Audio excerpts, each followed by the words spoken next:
Have you ever seen an old TV and wondered, why do I even have this in my house? Chances are that you thought of selling it to whoever might take it, and Craigslist has been one of the most popular options for that for years by this point. But then again, Offerup is an up-and-coming platform that's been making waves recently, so I thought I'd try them both and compare my experiences. Let's get started. First up, what are their free structures like? Now, if you've ever used Craigslist, you know that it costs literally $0 to sell stuff through the platform. What's even more surprising is that they've kept this pricing scheme to this very day, which is kind of amazing when you see all the money-hungry platforms out there. You'd have to pay through the nose to use any other site that has this level of reach. So I have to hand it to the Craigslist team. They've created a truly affordable e-commerce service. Of course, there are some fees, but they're mostly restricted to certain areas and specific types of listings. For example, if you post about a job offer, you'll get charged up to $75. And commercial real estate listings are $5 a pop. Set aside the fact that these are pretty reasonable rates, all things considered, I'm focusing on selling items like jackets, sofas, and what have you, so these fees don't even apply. Now, Offerup is quite user-friendly in terms of pricing as well. You see, when you put something up for sale on the platform, you have the option of meeting a buyer and conducting the transaction in cash. If you end up choosing this option, you don't have to pay Offerup one red cent. So in a way, Offerup is matching the Craigslist pricing experience to a certain extent, but there's a bit more context here that you should know about. In case you decide to conduct the transaction through the app, you'll have to pay 12.9% of the final sale price, along with any shipping fees involved. The minimum charge is $1.99, by the way, so you'll be paying a big chunk of your earnings if you sell anything for under $15. Craigslist obviously gets a 5 out of 5 here. You can't beat a platform that offers free listings at the end of the day, and I honestly couldn't find a single aspect of their pricing policy to dock points over. Offerup gets a solid 4 out of 5 because they let you keep all your money if you handle the sale in person and in cash, but the high charges for online payments aren't exactly ideal. Up next, let's talk about user privacy. It's a big concern these days. What with tech corporations trying to get your data any way that they can, I'll say this though, both Craigslist and Offerup are ideal folks that want to preserve their privacy. Although it's fair to say that Craigslist privacy is on a whole other level. You have full control over what information you add to your listing. Like, you don't even have to mention your email if you don't want to. Buyers can just reply to the ad itself. So you can conduct your transactions without revealing any personal details. But with that said, it might not be realistic to post an ad with no personal details at all. I mean, would you respond to a Craigslist ad that didn't have any contact info? I know I wouldn't, especially because people always selected the option to call me when it was available. That's just how things work with e-commerce.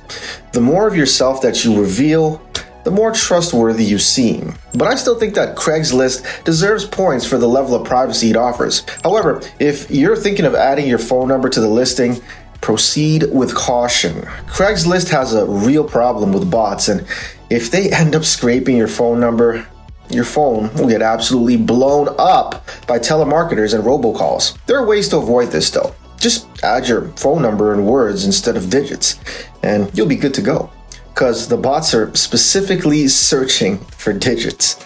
So how does Offerup compare? Well, once again, you have the option of protecting your privacy. All communication can be handled through the app, almost like you're using a dating app rather than an e-commerce platform. Now, you might be wondering how in-person transactions work with a system like that. Offerup has come up with a clever workaround for this by giving you a list of safe meetup spots. The great thing is that you can make the exchange in places that are bound to provide basic levels of safety, like parking lots next to police stations, for example. Overall, Craigslist gets another 5 out of 5 for privacy, which brings it to a total of 10 out of 10. Offerup gets a 5 too, for a total of 9. Okay, but how about the user experience? I have some thoughts about that too. As much as I love Craigslist for its anonymity and insanely low cost, I have to admit that it's not as great at establishing which sellers are trustworthy. Like, you can't even do that with buyers. So if someone takes your item and stiffs you with the payment, you're fresh out of luck. There's no rating system in place at all, so You just have to put up your listing and hope that whoever responds will be trustworthy. Personal responsibility matters too, though. If you want to make sure that you get your money or the item that you paid for, there are common sense methods for making this happen. Like maybe don't hand the item over until the payment's made. Or in the case of buyers, don't send the payment until there's some guarantee that you'll get what you paid for. But here's the thing, you don't really have to worry about that on Offerup. The platform has badges attached to profiles that can tell you that a seller or buyer will honor their end of the deal, and it makes for a much more pleasant experience in my book. It's pretty convenient to know who you're dealing with from the get-go, and it's something that I sorely missed when I compared it with Craigslist. With Offerup, I was able to restrict all of my dealings to people who had the trustworthy badge, and I didn't run into any problems in that regard. The rating system is also an important element for user safety. Since you have a general idea regarding the person you're dealing with, you can decide whether or not to go for a face-to-face sale. I definitely can't say the same for Craigslist. Every time you decide to meet someone for a transaction, it's a toss-up between a smooth experience and an utter nightmare. Another feature that I loved with Offerup was the ability to haggle. Sure, you'll get a few crazy people now and again who try to offer you $5 for a $10 item, but you can just ignore them and move on with your life. Most of the time, it helps to speed up the selling process, and you can factor this into your listing too. If there's any wiggle room in the price whatsoever, a potential buyer can communicate with you and take the item off your hands. Everyone's happy in this situation. Finally, I think we should discuss what it's like posting ads on the platform. This is an essential part of the user experience, and Offerup was miles ahead of Craigslist in this regard. It's so easy to put up ads on the platform that you barely even need to think about it, because they've made it pretty similar to the listing creation process. Craigslist ads are pretty straightforward too, but the ever-present danger of scams comes up more often than I'd like.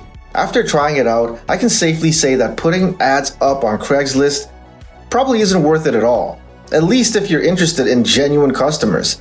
If you like spam, go for it. If you ask me, Offerup gets another 5 out of 5 for this phenomenal user experience and great system for establishing trust. I'm giving Craigslist a 2 out of 5 here because sometimes there's no guarantee that you'll get your money or that you'll be safe while meeting the other person. That brings their totals to 14 and 12 out of 15 respectively. This means that Offerup is my preferred platform. Seriously, 14 out of 15 is a ridiculously high score, and the only point I docked was because they charged more than Craigslist. Even so, the charges are more or less in line with what you'd expect from a highly rated e-commerce platform, and you get some significant safety advantages and a better overall experience in exchange. As for Craigslist, it'll always have a special place in my heart, but that's entirely because of nostalgia. It's been around for so long that it's hard to think of an internet without Craigslist, but its lackluster safety features overshadowed the solid privacy options and high rate of scams. But what do you think? Will you try either of these platforms? I'd love to hear your experiences if you do. That's all for now. See you in the next one.